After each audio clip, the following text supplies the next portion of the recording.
সবাইকে স্বাগতম। আজকে নবম শ্রেণীর অনুসন্ধানী বই এর জীবতত্ত্ব ও বংশগতিবিদ্যা এর তৃতীয় পর্ব নিয়ে তোমাদের সামনে উপস্থিত হয়েছি। আজকের পর্বে যা থাকছে 8.2 গ্রেগর ইয়োহান মেন্ডেল ও তার গবেষণা। গ্রেগর ইয়োহান মেন্ডেল অর্থাৎ জর্জ জোহান মেন্ডেল 1822 সালে জন্মগ্রহণ করেন এবং 1884 সালে মৃত্যুবরণ করেন। তার গবেষণায় সর্বপ্রথম জীবের বৈশিষ্ট্য বংশানুক্রমে স্থানান্তরিত হয় তার বৈজ্ঞানিক ব্যাখ্যা করেছিলেন। এই বিজ্ঞানী ছিলেন বর্তমান চেক প্রজাতন্ত্রবাসী একজন ধর্মযাজক, অর্থাৎ খ্রিস্টানদের যে মিশনারিগুলো থাকে সেখানে তিনি পাদ্রী হিসেবে নিয়োগপ্রাপ্ত ছিলেন। তো এই যে চেক প্রজাতন্ত্র বর্তমানে যাকে বলা হয় চেকোস্লোভাকিয়া, তো এই চেক প্রজাতন্ত্রের সংক্ষিপ্ত নামটা যদি আমরা দেখি তাহলে দেখো চেকিয়া এবং ঐতিহাসিকভাবে বোহেমিয়া নামে পরিচিত। এখন এই যে মধ্য ইউরোপের একটি ভূবেষ্টিত রাষ্ট্র, দেশটির দক্ষিণে থাকে অস্ট্রেলিয়া এবং পশ্চিমে হচ্ছে জার্মানি, উত্তর পূর্বে পোল্যান্ড এবং দক্ষিণ পূর্বে হচ্ছে স্লোভাকিয়া। এই নিয়েই হচ্ছে চেক প্রজাতন্ত্র। তা আমরা যদি এখানে দেখি তাহলে স্ক্রিনে দেখা যাচ্ছে গ্রেগর জোহান মেন্ডেল। এরপরে তিনি দীর্ঘ 7 বছর মটরশুঁটি গাছের বিভিন্ন বৈশিষ্ট্য নিয়ে পরীক্ষা নিরীক্ষা করেন। তো এই যে পরীক্ষা নিরীক্ষা চালিয়ে বংশগতি সম্পর্কিত তার মতামত প্রকাশ করেন, যার পরিপ্রেক্ষিতে তিনি কিন্তু 2টা সূত্র দিয়েছিলেন। কিন্তু মেন্ডেলের প্রকাশিত নিবন্ধটি তার মৃত্যুর আগ পর্যন্ত লোকচক্ষুর অগোচরে রয়ে যায়। মেন্ডেলের মৃত্যুর 16 বছর পর Hugo de Vries, Carl Correns এবং এরিক স্কেলম্যান নামে 3 জন বিজ্ঞানী পৃথকভাবে কিন্তু একই সময়ে মেন্ডেলের গবেষণার ফলাফলটা পুনরাবিষ্কার করেন। অর্থাৎ তিনি যেটা করে গেছিলেন সেটার ফলাফলটা করেছিলেন এই 3 জন বিজ্ঞানী। আশ্চর্যের বিষয়, বিজ্ঞানীরা তাদের সকল পরীক্ষা নিরীক্ষা শেষ করার পর মেন্ডেলের গবেষণা সম্পর্কে জানতে পেরেছিলেন। এভাবে মেন্ডেলের গবেষণার মাধ্যমে বংশগতির মৌলিক সূত্রের আবিষ্কার ও প্রকাশের মাধ্যমে যে ভিত্তি রচিত হয় তার উপর নির্ভর করে জীববিজ্ঞানের বংশগতিবিদ্যা বা জিনতত্ত্ব নামে একটি গুরুত্বপূর্ণ শাখার হচ্ছে বিকাশ ঘটে। এ কারণে মেন্ডেলকে বংশগতিবিদ্যার জনক বলে অভিহিত করা হয়। মেন্ডেলের গবেষণা ও জীবের বৈশিষ্ট্য নির্বাচন। এই গ্রেগর জোহান মেন্ডেল ব্যক্তিজীবনে একজন ধর্মযাজক হলেও তিনি প্রকৃতপক্ষে একজন খাঁটি বিজ্ঞানী ছিলেন। বংশগতি বিদ্যা পরীক্ষার জন্য তিনি তার মঠের, অর্থাৎ এই যে তোমার খ্রিস্টান যে মিশন ছিল সেখানে একটা মঠ ছিল, সেই মঠের বাগানে তিনি নিয়ন্ত্রিত পরাগায়নের মাধ্যমে সংকরায়ন করার জন্য মটরশুঁটি উদ্ভিদকে নির্বাচন করেন। এখন নিয়ন্ত্রিত পরাগায়ন কি, অর্থাৎ পরাগায়ন যদি আমরা বলি তাহলে পরাগায়নটা ইতিমধ্যে তোমরা জানো যে প্রক্রিয়ায় ফুলের পরাগধানী থেকে পরাগরেণু একই ফুলে হতে পারে অথবা একই জাতের ভিন্ন কোনো ফুলের মধ্যে হতে পারে। এখন এই একই জাতের ভিন্ন ফুলের মধ্যে তোমার যে স্ত্রী ফুলের গর্ভমুণ্ড থাকে, সেই স্ত্রী ফুলের গর্ভমুণ্ডে এই রেণুটা পতিত হওয়াকেই বলা হয় পরাগায়ন। এবং এখানে বলা হয়েছে নিয়ন্ত্রিত পরাগায়ন। নিয়ন্ত্রিত পরাগায়ন মানে কি, নিজে নিজেই, অর্থাৎ এই গ্রেগর জোহান মেন্ডেল তিনি নিজে এই পরাগায়নটা মটরশুঁটি গাছের মধ্যে পরাগায়নটা করেছিলেন। এ কারণেই বলা হয়েছে যে নিয়ন্ত্রিত পরাগায়নের মাধ্যমে সংকরায়ন করার জন্য মটরশুঁটি উদ্ভিদকে নির্বাচন করেন এবং 1856 সাল থেকে তার গবেষণাটা শুরু করেন। জীববিজ্ঞানী ভাষায় 2টি ভিন্ন উদ্ভিদের মধ্যে, অর্থাৎ একই প্রজাতির মধ্যে আন্তঃপ্রজননের ফলে উদ্ভূত নতুন প্রজন্মকে ওই 2 উদ্ভিদের সংকর বা হাইব্রিড বা ক্রস বলা হয়। আন্তঃপ্রজনন, আন্ত মানে হচ্ছে 2টা ভিন্ন উদ্ভিদের মধ্যে হবে, আর অন্ত মানে হচ্ছে একই উদ্ভিদের মধ্যে হবে। তখন অন্ত, আর 2টা উদ্ভিদের মধ্যে যখন হবে তখন হচ্ছে আন্ত। তো এই যে এর ফলে যে সংকর উদ্ভিদটা হবে সেটাকে আমরা বলছি, এই পদ্ধতিটাকে আমরা বলছি হচ্ছে সংকরায়ন। এখন সংকর জীব তার নিজস্ব গুণাবলীর অধিকারী হতে পারে বা অনেক ক্ষেত্রে হচ্ছে সংকরটি তার মাতা পিতার মতো হতে পারে অথবা মাতা পিতা থেকে হচ্ছে তোমার উন্নত বৈশিষ্ট্যধারীও হতে পারে। এখন মটরশুঁটি গাছকে নমুনা হিসেবে কেন বেছে নিয়েছিলেন গ্রেগর জোহান মেন্ডেল, তার কারণটা কি? মটরশুঁটি গাছ একবর্ষজীবী হয়, খুব কম সময়ের মধ্যে সংকরায়ন পরীক্ষার ফলাফল পাওয়া যায়। তাহলে একবর্ষজীবী কি? একবর্ষজীবী হচ্ছে যে সকল উদ্ভিদ 1 বছরের মধ্যে তার অঙ্কুরোদ্গম হয়, বৃদ্ধি হয় এবং ফল হওয়ার পর মারা যায়, অর্থাৎ 1 বছরের মধ্যেই সব শারীরতত্ত্বীয় কার্যকলাপটা হয়, সেটাকে বলা হয় একবর্ষজীবী উদ্ভিদ। এবং বেশিরভাগই যে ফসলি উদ্ভিদগুলো রয়েছে সেই ফসলি উদ্ভিদগুলো হয় কিন্তু একবর্ষজীবী উদ্ভিদ। কারণ আমরা যদি ধরি আম গাছ, কাঁঠাল গাছ বা তোমার ডাব গাছ যদি বলি, তাহলে এগুলো কিন্তু একবর্ষজীবী উদ্ভিদ নয়।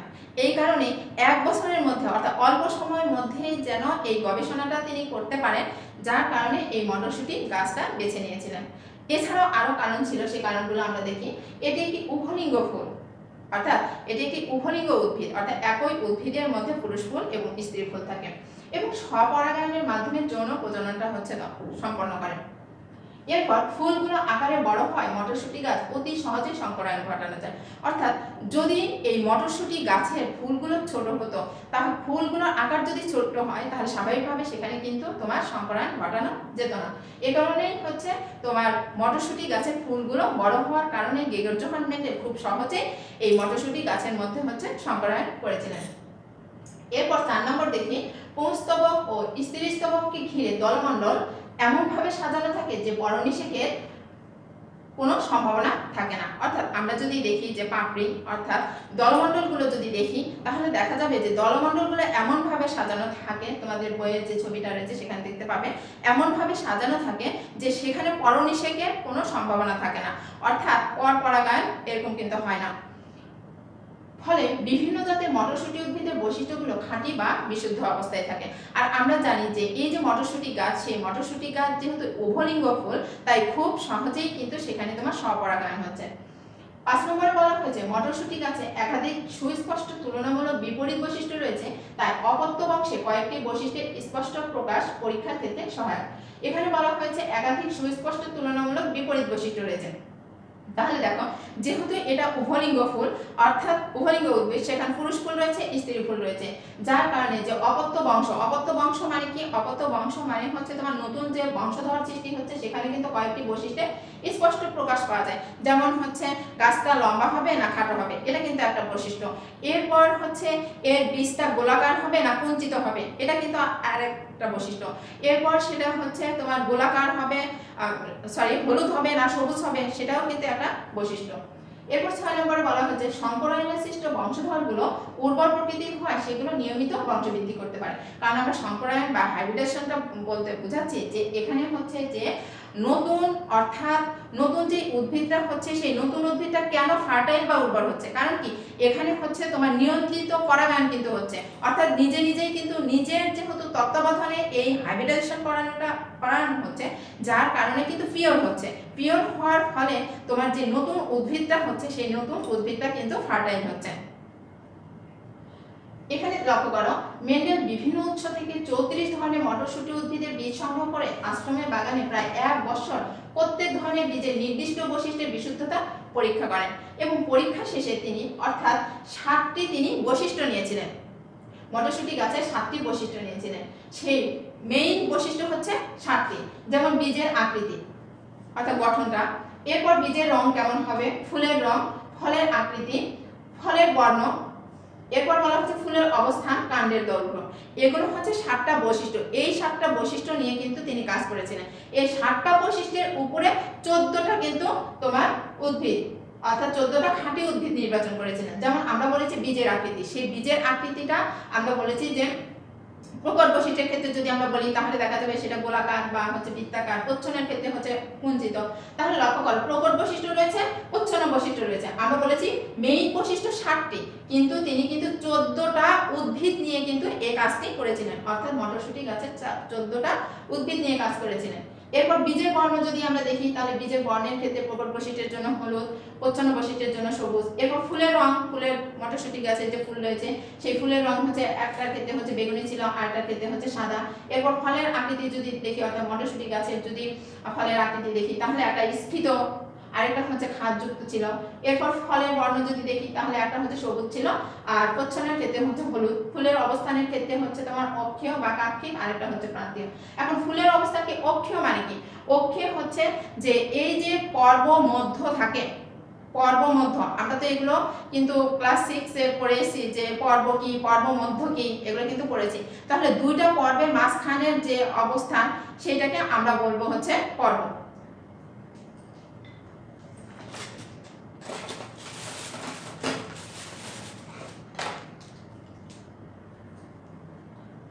আমি যদি এই কলমের ক্ষেত্রে বলি, লক্ষ্য করো, মনে করো এটা একটা উদ্ভিদ, এটা একটা উদ্ভিদ, তাহলে এখানে লক্ষ্য করো যে এখান থেকে এই জায়গায় এটা একটা পর্ব, এখানে কিন্তু একটা হচ্ছে পর্ব, এই মাঝখানের যে জায়গাটা রয়েছে সেটাকে আমরা বলবো হচ্ছে পর্ব মধ্য, এটাকে আমরা বলবো পর্ব মধ্য।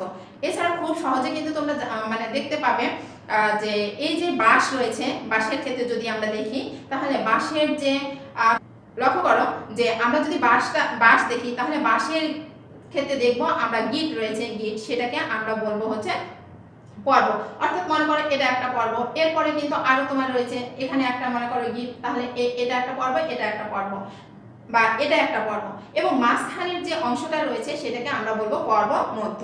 তো এই যে বলা হয়েছে ফুলের অবস্থান সেটা হচ্ছে অক্ষীয়, অর্থাৎ এখান থেকে যদি তোমার কাণ্ডটা বের হয়, এখান থেকে মনে করো কাণ্ড বের হয়েছে এবং এখানে তোমার ফুলটা রয়েছে, সেইটা হচ্ছে তোমার প্রকট, যেটাকে বলা হচ্ছে পক্ষীয় বা কাক্ষিক, আরেকটাকে বলা হয়েছে তোমার প্রান্তীয় বা হচ্ছে শীর্ষ।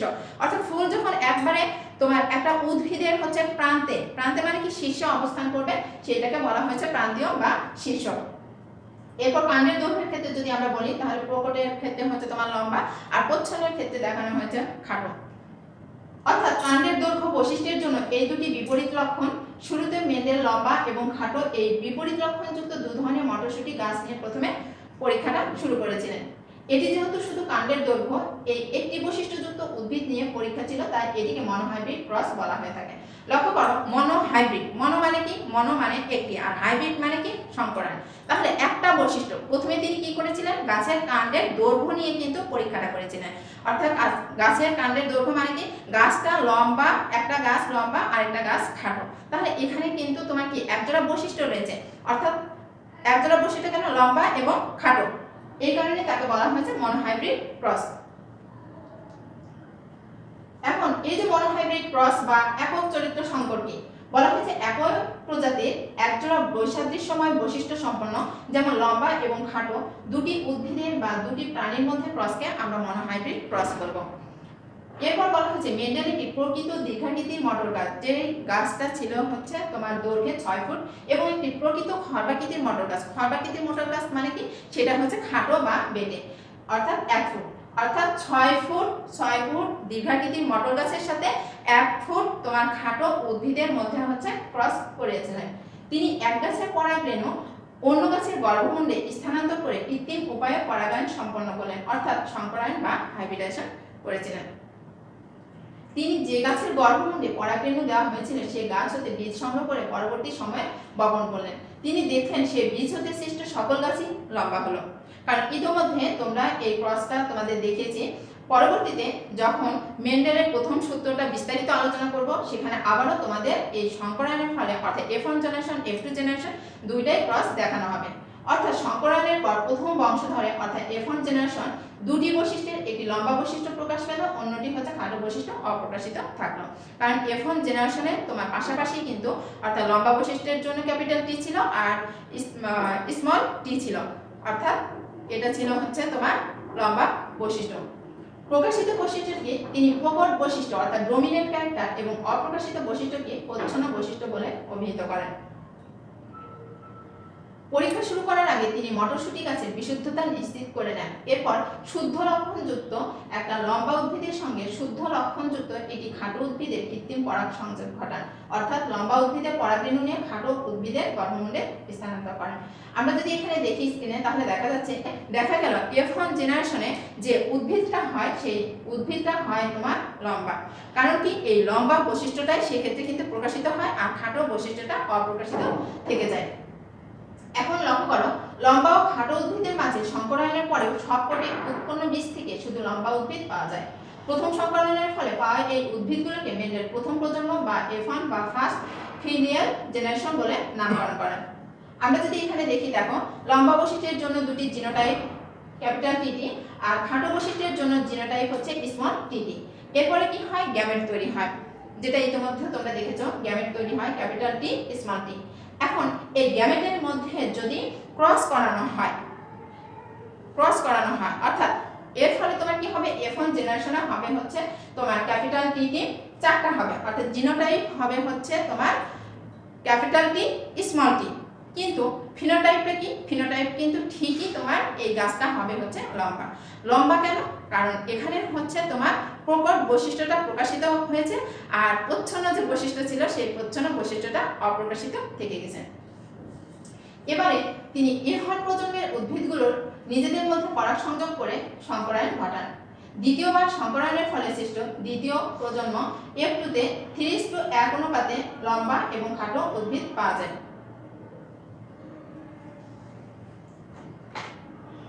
আমরা যদি বলি যে F1 জন্যতে তোমার জিনোটাইপ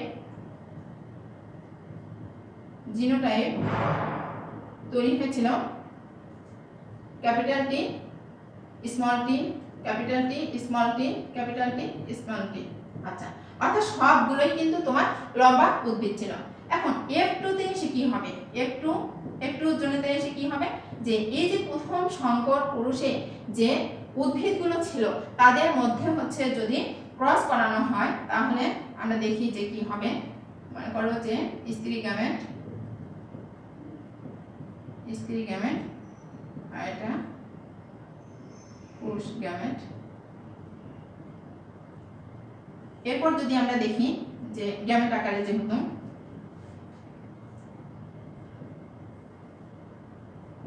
এখন এর মধ্যে আমরা যদি ক্রস করাই, অর্থাৎ F1 জেনারেশনের উদ্ভিদদের মধ্যে যদি আমরা ক্রস করাই তাহলে কি হবে? ক্যাপিটাল টি টি, capital T small tea, capital T small tea, small tea small tea. তাহলে লক্ষ্য করো যে আমরা বলেছি যে হেটেরোজাইগাস অবস্থায় যদি থাকে, হেটেরোজাইগাস অবস্থায় যদি তোমার ক্যাপিটাল টি থাকে তাহলে অবশ্যই ক্যাপিটাল টিটা প্রকাশিত হবে। তাহলে এখান থেকে কিন্তু আমরা বুঝতে পারবো যে এটা কিন্তু লম্বা, প্রকৃত লম্বা, এটা প্রকৃত লম্বা, এটাও লম্বা তবে সেটা মিশ্রিত, এটাও লম্বা তবে মিশ্রিত, এটাও লম্বা তবে মিশ্রিত লম্বা। আর এই যে স্মল টিটি এটা হচ্ছে তোমার প্রকৃতই খাটো। তাহলে এখান থেকে আমরা F2 জেনারেশনের ক্ষেত্রে কিন্তু আমরা অনুপাতটা বের করতে পারি। লক্ষ্য করো যে এটা লম্বা এটা লম্বা এটা, তাহলে আমরা দিতে পারি যে 3:1। এই কথাটাই বলা হয়েছে যে F2-তে 3:1 অনুপাতে লম্বা এবং খাটো উদ্ভিদ পাওয়া যায়, অর্থাৎ একটা খাটো উদ্ভিদ পাওয়া যায় আর তিনটা হচ্ছে লম্বা উদ্ভিদ পাওয়া যায়।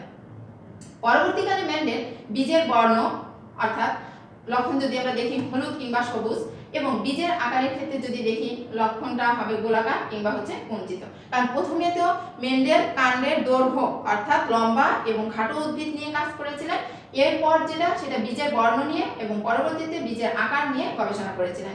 এই দুইটি বৈশিষ্ট্যযুক্ত মটরশুঁটি গাছ নিয়ে পরীক্ষা শুরু করেন। দুটি ভিন্ন বৈশিষ্ট্য নিয়ে পরীক্ষার কারণে এটিকে ডাইহাইব্রিড ক্রস বলা হয়। লক্ষ্য করো আমরা বলেছিলাম মনোহাইব্রিড ক্রস। মনোহাইব্রিড ক্রসটা কি, যেখানে একটা বৈশিষ্ট্য নিয়ে কাজ করা হয়। তাহলে এই যে কাণ্ডের দৈর্ঘ্য নিয়ে কাজ করেছিলেন সেইটাকে আমরা বলছি মনোহাইব্রিড ক্রস। আর এখানে কিন্তু বীজের বর্ণ এবং বীজের আকার দুইটা বৈশিষ্ট্য অর্থাৎ দুইজোড়া বৈশিষ্ট্য নিয়ে কিন্তু এখানে কাজ করেছে, যার কারণে এটাকে বলা হয়েছে ডাইহাইব্রিড ক্রস। আজ এ পর্যন্তই। আসো মানুষের প্রতি সহানুভূতিশীল হই।